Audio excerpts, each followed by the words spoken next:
मध्य पूर्व जल रहा है और दुनिया सांस रोक कर देख रही है। मिसाइलें आसमान चीर रही हैं, एयर स्पेस बंद हो रहे हैं और वैश्विक बाजारों में घबराहट साफ नजर आ रही है। ऐसे विस्फोटक माहौल में भारत ने भी इंतजार करने की नीति छोड़ दी है। बता दें कि संदेश बिल्कुल भारत का साफ है कि अगर हालात बिगड़े तो भारत अपने लोगों को निकालने के लिए पूरी ताकत झोंक देगा। इजरायल और ईरान के बीच तेज टकराव ने पश्चिम एशिया को अस्थिरता के नए दौर में धकेल दिया है। जवाबी हमलों और सैन्य दावों के बीच क्षेत्र के कई हिस्सों में सुरक्षा अलर्ट बढ़ा दिया गया है। उड़ानें रद्द कर दी गई हैं, समुद्री गतिविधियों पर नजर कड़ी हो चुकी है और तेल आपूर्ति मार्गों पर चिंता गहराती जा रही है। इसी पृष्ठभूमि में नई दिल्ली ने उच्च स्तरीय समीक्षा बैठकों का सिलसिला तेज कर दिया है। बता दें कि भारत के chief of defence staff Anil Chauhan ने शीर्ष सुरक्षा अधिकारियों के साथ हालात का आकलन कर दिया है। फोकस दो मोर्चों पर है। पहला क्षेत्र में रह रहे भारतीयों की सुरक्षा पर, दूसरा समुद्री व्यापार और ऊर्जा आपूर्ति की रक्षा के ऊपर। संकेत मिल रहे हैं कि नौसेना को सतर्क मोड पर ला दिया गया है और जरूरत पड़ने पर तेज निकासी अभियान चलाने की योजना भी तैयार खड़ी है। भारतीय नौसेना पहले भी संवेदनशील समुद्री क्षेत्रों में सक्रिय रही है।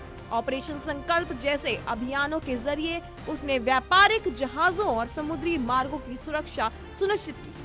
अब वही अनुभव और संसाधन फिर से तैयार अवस्था में खड़े हुए हैं। बता दें कि अरब सागर से लेकर खाड़ी तक निगरानी का दायरा बढ़ा दिया गया है। रणनीतिक जलमार्ग खास करके स्ट्रेट ऑफ हॉर्मूज पर कड़ी नजर रखी जा रही है, क्योंकि वैश्विक तेल आपूर्ति का बड़ा हिस्सा यहीं से होकर गुजरता है। अगर यहाँ व्यवधान आता है तो उसका असर सीधे सीधे अंतर्राष्ट्रीय बाजारों पर पड़ेगा। तनाव का केंद्र सिर्फ दो देश नहीं है, बल्कि ईरान और इजराइल के बीच टकराव ने खाड़ी के बड़े शहरों जैसे कि दुबई, अबू धाबी और दोहा में भी सुरक्षा चौकसी बढ़ा दी है। एयर डिफेंस सिस्टम सक्रिय है और कई देशों ने अपने नागरिकों के लिए एडवाइजरी तक जारी कर दी है। इस पूरे समीकरण में अमेरिका की भूमिका भी चर्चा में बन चुकी है, क्योंकि क्षेत्रीय समीकरण तेजी से बदल रहे हैं। भारत के लिए सबसे बड़ी चिंता इस समय ये है कि वहाँ काम कर रहे लोग, पढ़ाई कर रहे लाखों भारतीय खाड़ी देशों में भारतीय समुदाय बड़ी संख्या में मौजूद है और किसी भी बड़े सैन्य विस्तार का सीधा असर उन पर पड़ सकता है। विदेश मंत्रालय ने नागरिकों को सतर्क रहने, स्थानीय निर्देशों का पालन करने और अनावश्यक यात्रा से बचने की सलाह दी है। दूतावास 24 घंटे संपर्क में है।